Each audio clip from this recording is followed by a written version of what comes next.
आप लोगों का टारगेट कॉम्पिटिटिव एग्जाम में स्वागत है। आज की इस विशेष गहन चर्चा में एक ऐसे विषय पर बात होने जा रही है जो भारत के इतिहास और भूगोल की पूरी समझ को ही बदल कर रख देगा। बिल्कुल। आज का हमारा विषय है भारत के राज्यों का पुनर्गठन, 1947 से लेकर 2020 तक का पूरा घटनाक्रम। एसएससी, बीपीएससी या फिर यूपीएससी जैसे एग्जाम्स की तैयारी करने वाले अध्ययनकर्ताओं के लिए ये चर्चा एक बहुत ही शक्तिशाली रिवीजन डेक साबित होने वाली है। एकदम सही कहा। और आज का हमारा मिशन सिर्फ तारीखें या राज्यों के नाम रटना नहीं है। अगर हम इसे गहराई से देखें ना, तो आज भारत का जो नक्शा हमें दिखाई देता है वो रातों रात नहीं बना था। बिल्कुल नहीं। ये तो एक विशाल जिक्सॉ पजल को सुलझाने जैसा है। आज की इस विस्तृत चर्चा में हम ये समझने की कोशिश करेंगे कि किन ऐतिहासिक मोड़ों, आंदोलनों और प्रशासनिक प्रक्रियाओं से गुजरकर इन राज्यों की वर्तमान सीमाएं तय हुई हैं। तथ्यों के पीछे का असली कारण समझना ही हमारा मुख्य उद्देश्य है। तो चलिए इस पजल के सबसे पहले टुकड़े से शुरुआत करते हैं। बात करते हैं 1947 के उस समय के जब भारत को आज़ादी मिली।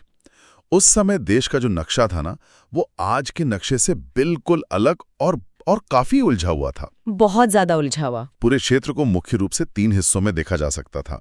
पहला था ब्रिटिश भारत, जिसमें वो प्रांत और कमिश्नरी क्षेत्र शामिल थे जो सीधे तौर पर ब्रिटेन से मिले थे। दूसरा हिस्सा था देशी रियासतें। हाँ, जिनके पास ये इच्छा और विकल्प था कि वे चाहें तो पाकिस्तान में जाएं या फिर भारत में शामिल हों। बिल्कुल। और तीसरा हिस्सा था औपनिवेशिक क्षेत्र, जो उस समय फ्रांस और पुर्तगाल के अधीन थे। यहाँ जो सबसे रोचक बात है वो ये है कि जब संविधान लागू होने का समय आया तो इस पूरी विविधता और बिखराव को समेटने के लिए एक अजीबोगरीब व्यवस्था बनाई गई। वो 4 श्रेणियों वाली व्यवस्था। जी हाँ, भारतीय राज्यों को 29 राज्यों की संख्या के साथ 4 श्रेणियों मतलब 4 ग्रुप्स में बांट दिया गया। इन्हें भाग क, ख, ग और घ का नाम दिया गया। देखिए, ये कोई स्थायी समाधान नहीं था। ये तो बस उस समय की प्रशासनिक मजबूरी थी ताकि देश को टूटने से बचाया जा सके। चलिए इसे डिकोड करते हैं और इन 4 श्रेणियों के ढांचे को थोड़ा विस्तार से समझते हैं, क्योंकि एग्जाम्स में ये अक्सर पूछा जाता है। बिल्कुल। सबसे पहले बात करते हैं भाग क की। इसमें कुल 9 राज्य शामिल थे, जैसे असम, बिहार, बॉम्बे, मध्य प्रदेश, मद्रास, ओडिशा, पंजाब, उत्तर प्रदेश और पश्चिम बंगाल। यहाँ प्रशासन की कमान निर्वाचित विधायिका और राष्ट्रपति द्वारा नियुक्त राज्यपाल के पास थी। हाँ, मतलब ये काफी हद तक आज की व्यवस्था जैसा ही लगता है। भाग क काफी सीधा था, लेकिन असली पेंचना भाग ख में था। अच्छा, वो कैसे? क्योंकि इसमें भी 9 राज्य थे, लेकिन यहाँ प्रशासनिक ढांचा बिल्कुल अलग था। इस श्रेणी में बड़ी बड़ी रियासतें शामिल थीं, जैसे हैदराबाद, मैसूर, त्रावणकोर, पेप्सू, मध्य भारत, राजस्थान, सौराष्ट्र, जम्मू और कश्मीर और पटियाला।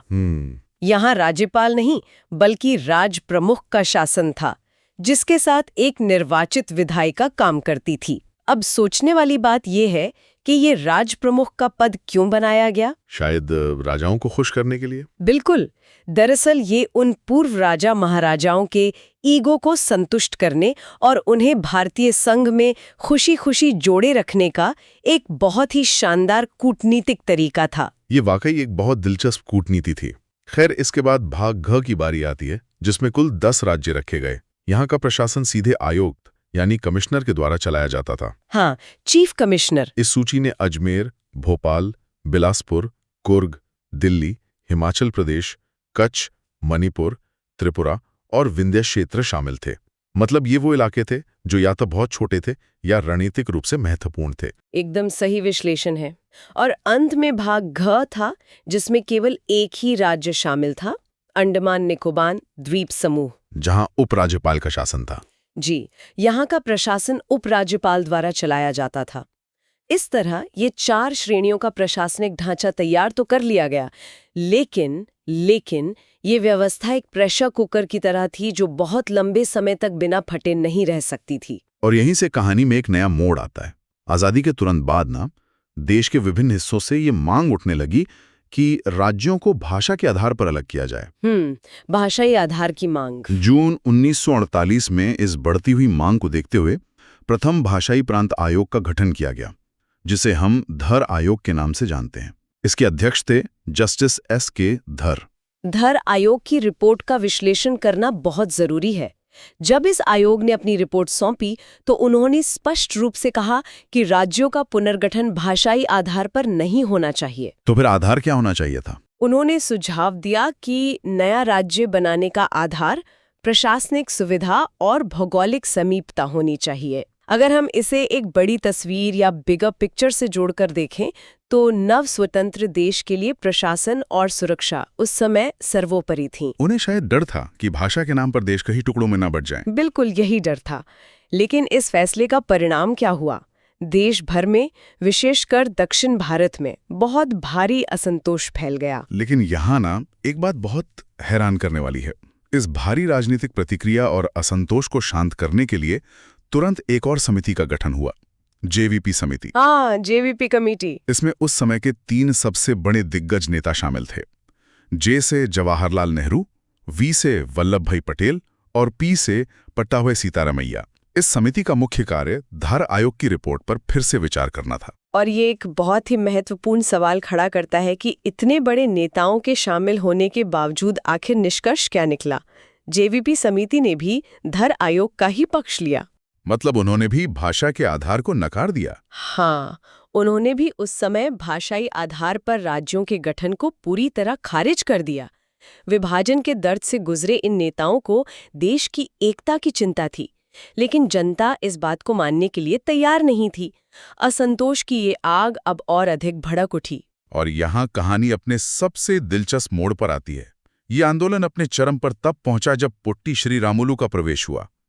तेलुगु भाषा के लिए एक अलग राज्य की मांग करते हुए उन्होंने 19 अक्टूबर 1952 से भूख हड़ताल शुरू कर दी। और ये कोई छोटी-मोटी हड़ताल नहीं थी। बिल्कुल नहीं। ये केवल 1-2 दिन का अनशन नहीं था। ये पूरे 58 दिन तक चला। सोचकर ही रोंगटे खड़े हो जाते हैं कि कोई व्यक्ति अपनी मांग के लिए 58 दिन तक बिना खाए पिए डटा रहा। ये 58 दिन की भूख हड़ताल भारतीय इतिहास की एक बहुत ही भावनात्मक और निर्णायक घटना बन गई। 15 दिसंबर 1952 को उनका निधन हो गया।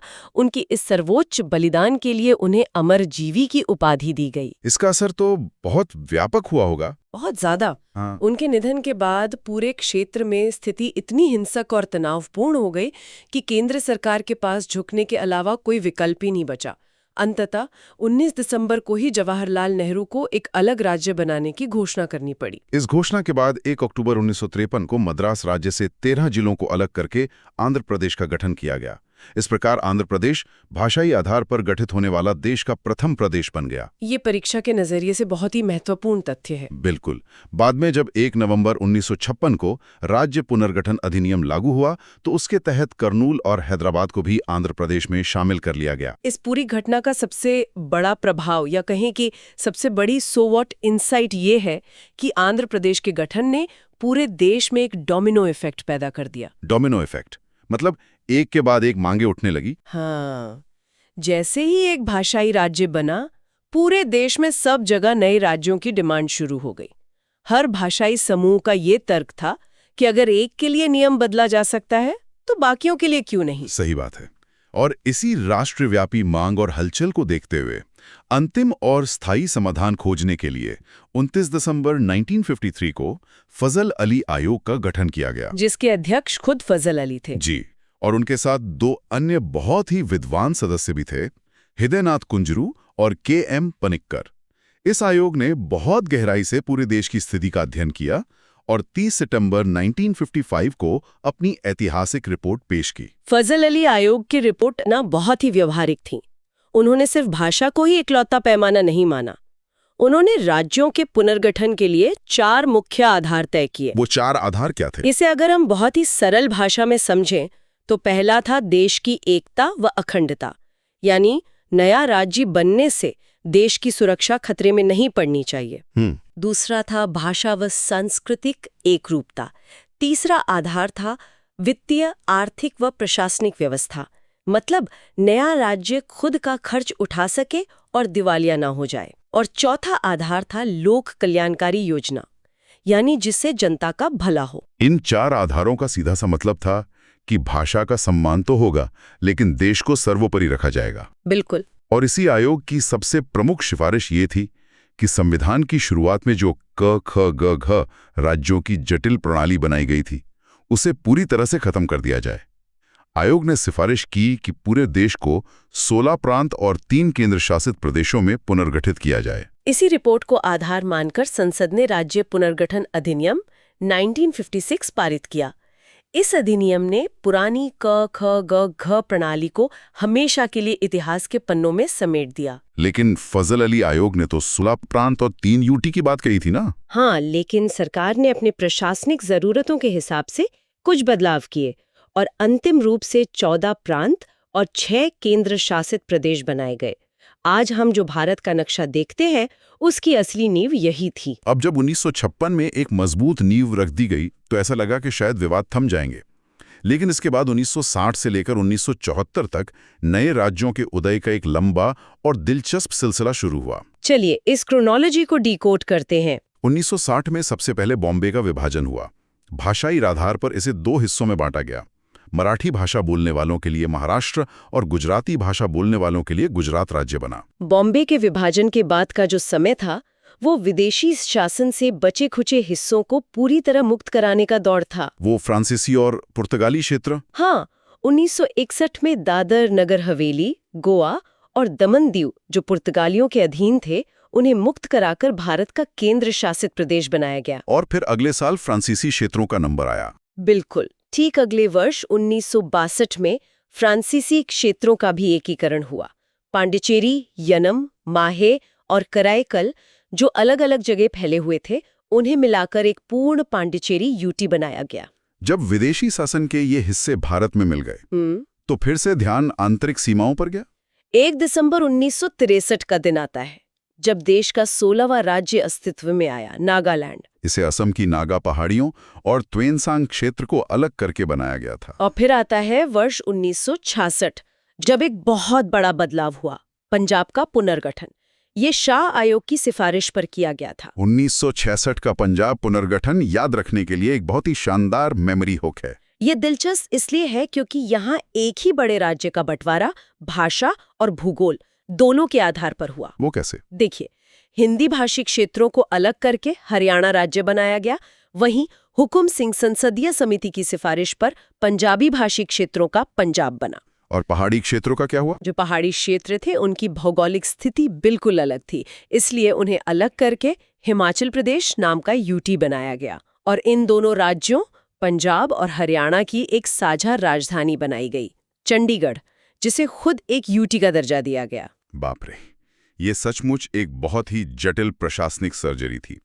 खैर, जब पश्चिम में ये सब हो रहा था तो पूर्वोत्तर भारत में भी एक अलग तरह की हलचल शुरू हो गई थी। 1969 से 1974 के बीच पूर्वोत्तर के नक्शे ने तेजी से रंग बदला। जी। 1969 में मेघालय को असम के भीतर ही एक उपराज्य या सब स्टेट का दर्जा दिया गया। लेकिन असली और स्थायी विस्तार 1972 में दिखा। 1972 में पूर्वोत्तर की प्रशासनिक व्यवस्था को नया रूप देते हुए 3 क्षेत्रों मणिपुर, मेघालय और त्रिपुरा को पूर्ण राज्य का दर्जा दे दिया गया। और नेफा का पुनर्गठन भी तो उसी साल हुआ था। बिल्कुल, इसी वर्ष नेफा यानी नॉर्थ ईस्ट फ्रंटियर एजेंसी का भी पुनर्गठन हुआ, जो बहुत ही संवेदनशील इलाका था। वहां अरुणाचल प्रदेश और मिजोरम को केंद्र शासित प्रदेश बनाया गया। इसके ठीक 2 साल बाद 1974 में सिक्किम का मामला सामने आया, जो देश का 22वां राज्य बना। लेकिन यहाँ ध्यान देने वाली बात यह है कि सिक्किम को आर्टिकल 2A के तहत भारतीय संघ में शामिल किया गया था। ये थोड़ा तकनीकी लगता है, इसका असल मतलब क्या है? अगर इसे बहुत ही आसान भाषा में समझें तो आर्टिकल 2A का मतलब था कि सिक्किम शुरुआत में कोई आम राज्य नहीं था। इसे एक सह राज्य या एसोसिएट स्टेट का खास दर्जा देकर भारत के साथ जोड़ा गया था। अच्छा, मतलब ये एक नया प्रयोग था। हाँ, ये भारतीय संविधान के इतिहास में एकदम अनोखा प्रयोग था, क्योंकि इससे पहले सहराज्य जैसी कोई अवधारणा भारत में थी ही नहीं। बाद में जाकर इसे पूर्ण राज्य का दर्जा मिला। इस तरह भारत के नक्शे में नए रंग भरते चले गए। अब हम आगे बढ़ते हैं पूर्ण राज्य से सहस्राब्दी और आधुनिक युग के बदलावों की तरफ, यानी 1987 से 2020 तक का सफर। 1987 में उन 3 क्षेत्रों को, जो पहले यूटी थे, पूर्ण राज्य का दर्जा प्राप्त हुआ। ये 3 राज्य थे अरुणाचल प्रदेश, मिजोरम और गोवा। इसके बाद एक लंबा ठहराव आया और फिर आता है वर्ष 2000, जिसे हम सहस्त्राब्दी के नए राज्यों का वर्ष कह सकते हैं। इस साल भाषा नहीं, बल्कि मुख्य रूप से प्रशासनिक सुविधा और क्षेत्रीय विकास के नाम पर 3 बड़े राज्यों का विभाजन हुआ। हाँ, ये एग्जाम्स के लिए बहुत महत्वपूर्ण क्रोनोलॉजी है। बिल्कुल। 1 नवंबर 2000 को मध्य प्रदेश से अलग होकर छत्तीसगढ़ देश का 26वां राज्य बना। इसके ठीक 8 दिन बाद 9 नवंबर 2000 को उत्तर प्रदेश के पहाड़ी हिस्सों की भौगोलिक चुनौतियों को देखते हुए उत्तराखंड का निर्माण हुआ, जो 27वां राज्य बना। और फिर झारखंड? जी, 15 नवंबर 2000 को बिहार के दक्षिणी मुख्य रूप से खनिज संपदा वाले हिस्से को अलग करके झारखंड को 28वें राज्य के रूप में स्थापित किया गया। यह देखना बहुत दिलचस्प है कि कैसे शुरुआती दौर में सिर्फ भाषा के आधार पर राज्यों की मांग थी, लेकिन 2000 तक आते आते प्रशासनिक सुविधा और विकास ही मुख्य कारण बन गए। समय के साथ प्राथमिकताएं बदलती हैं। बिल्कुल। इसके बाद 2 जून 2014 को भारत का 29वां राज्य बना तेलंगाना। इसे आंध्र प्रदेश से अलग किया गया था। ये वही आंध्र प्रदेश है जो देश का सबसे पहला भाषाई राज्य था, और अब वो खुद 2 हिस्सों में बढ़ चुका था। और अगर हम आधुनिक युग के सबसे बड़े प्रशासनिक और भौगोलिक बदलावों की बात करें, तो 31 अक्टूबर 2019 की तारीख इतिहास में दर्ज हो चुकी है। जम्मू और कश्मीर पुनर्गठन अधिनियम। हाँ, इस दिन गृह मंत्रालय द्वारा जम्मू और कश्मीर पुनर्गठन अधिनियम लागू किया गया। इसके तहत जम्मू और कश्मीर राज्य की सीमाओं और उसके दर्जे का पुनर्गठन करके इसे 2 अलग-अलग केंद्र शासित प्रदेशों JNK और लद्दाख में बदल दिया गया। और इसके तुरंत बाद एक और बदला हुआ था। जी, प्रशासन को और अधिक सुचारू बनाने के लिए 26 जनवरी 2020 को एक और बदलाव हुआ, जहां दमन एवं दीव और दादर नगर हवेली, जो पहले अलग-अलग यूटी थे, उनका विलय करके उन्हें एक ही केंद्र शासित प्रदेश बना दिया गया। तो इस पूरी चर्चा का क्या मतलब है? 1947 के 29 राज्यों और 4 श्रेणियों के उलझे हुए प्रशासनिक ढांचे से लेकर भाषाई आंदोलनों, फजल अली आयोग की विस्तृत रिपोर्टों और कई ऐतिहासिक अधिनियमों से होते हुए आज के भारत तक पहुंचना, ये एक अविश्वसनीय यात्रा रही है। बहुत ही लंबी और जटिल यात्रा। हमने देखा कि कैसे कभी भाषा तो कभी भौगोलिक जरूरत और कभी प्रशासनिक सुविधा ने हमारे देश के नक्शे को तराशने का काम किया है। इस पूरी गहन चर्चा को समेटते हुए अंत में एक बहुत ही महत्वपूर्ण और सोचने पर मजबूर करने वाले तथ्य पर ध्यान देना जरूरी है। वो क्या है? यह तथ्य स्रोतों में परीक्षा विशेष तथ्य के रूप में मौजूद है, लेकिन यह एक बहुत बड़ा संदेश देता है। अक्सर ऐसा लगता है कि एक बार सीमाओं की रेखाएं खिंच गईं और राज्य का दर्जा मिल गया तो बस सब कुछ शांत हो जाता है। हाँ, आमतौर पर लोग यही सोचते हैं। लेकिन असल में प्रशासनिक और अधिकारों का संघर्ष सीमाओं के भीतर भी लगातार चलता रहता है। इसका सबसे बड़ा और अभूतपूर्व उदाहरण है मणिपुर की इरोम शर्मिला का संघर्ष। ओह, वो जो बहुत लंबी भूख हड़ताल थी। बिल्कुल। उन्होंने मणिपुर में लागू आफ्स्पा यानी armed forces special powers act 1958 के खिलाफ वर्ष 2000 से लेकर 2016 तक भूख हड़ताल की। सोचिए, 16 साल लंबी भूख हड़ताल। 16 साल? ये तो अकल्पनीय है। ये इस बात का प्रमाण है कि केवल भौगोलिक सीमाएं तय कर देना ही अंतिम समाधान नहीं है। राज्य का दर्जा मिल जाने के बाद भी उसके भीतर रहने वाले नागरिकों और प्रशासनिक नीतियों के बीच संतुलन बनाने की प्रक्रिया हमेशा चलती रहती है। ये वाकई एक बहुत ही गहरा पहलू है। राज्यों का पुनर्गठन सिर्फ जमीन का बंटवारा या नक्शे पर लकीरें खींचना नहीं है। ये लोगों की पहचान, उनकी भावनाओं, अधिकारों और एक बेहतर प्रशासन की निरंतर चलने वाली खोज है। बिल्कुल सही कहा। आज की इस गहन चर्चा में 1947 से 2020 तक के उस हर अहम पड़ाव, हर समिति और हर आंदोलन को डिकोड किया गया है। अध्ययन करने वाले सभी लोगों को उनकी आगामी प्रतियोगी परीक्षाओं के लिए बहुत बहुत शुभकामनाएं। हमेशा तथ्यों के पीछे छिपे क्यों और कैसे को समझने की कोशिश करते रहें। इस विस्तृत विश्लेषण में जुड़ने के लिए बहुत बहुत धन्यवाद।